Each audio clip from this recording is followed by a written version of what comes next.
Ani eenyu na beektu? Eenyummaan koo ulfaatee saba hedduuf gaaffiidha. Namni ammayyuu nan beeku, anaaf immoo dinqiidha. Ani eenyu na beektu? Hundee dhufaatii kootii. Sanyii eebbifamoodha, gosa dhaloota mootii. Sanyii eebbifamoodha, gosa dhaloota mootii. Lammummaan koo samiidha, Yerusaalem gubbaa. Hoolaa qaraaniyooti, kan anaaf ta'e abbaa. Mallattoon koo fannoodha, humnaaf gaachanni koo. Eenyummaa koo hubadhu, hin mamiin yaadina koo. Ani gosa Museeti, kan galaana tarsaase. Saba cunqurfamootaa, kan dursee ceesise. Warra gootaa jedhameen waamama yeroo mara. Ani sanyii gootaati, hundee kootu na bara.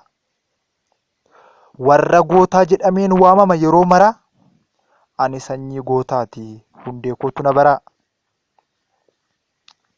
Bara bishaan badinsaa lubbuu qabeeyyii kaase. Namaa fi bineensa hunda kan lafarraa mancaase. Ani sanyii hafedha, markaba Nohin lixe.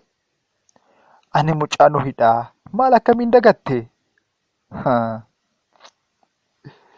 Namni Eeliyaasiin beeku, eenyummaa koon dagatu. Elsaa'inis raajiidha, sabni maaf hin dhufatu? Inni samii gubbaatii waggoota 3 guutu. Rooba hidhe sanyii koo ta'uu maaliif hin bartu? Inni samii gubbaatti waggoota 3 guutuu. Rooba hidhe sanyii koo ta'uu maaliif hin bartu?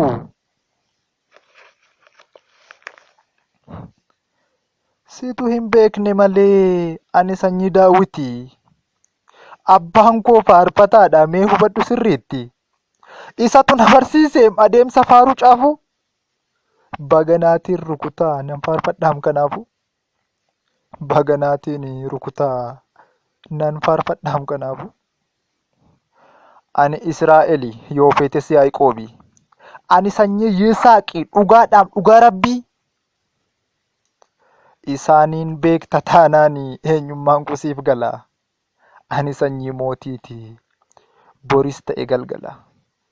Ani sanyii mootiiti, baris ta'e galgala. Kan eenyummaan koo gaaffii sitti ta'e hubadhu. Sabaan ana hin waamiin, anoo kanan jaalladhu.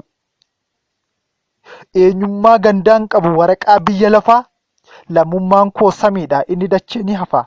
Eenyummaa gandaan qabu waraqaa biyya lafaa. Lammummaan koo samiidha, inni dachee ni hafa. Oromoodhaaf Amaaraa kaan baatummaan nan waamiin. Borca siyaasaaf jettee baala badii hin qaamiin. Ani kiristaanadha, sabni hunduu anaaf tokko.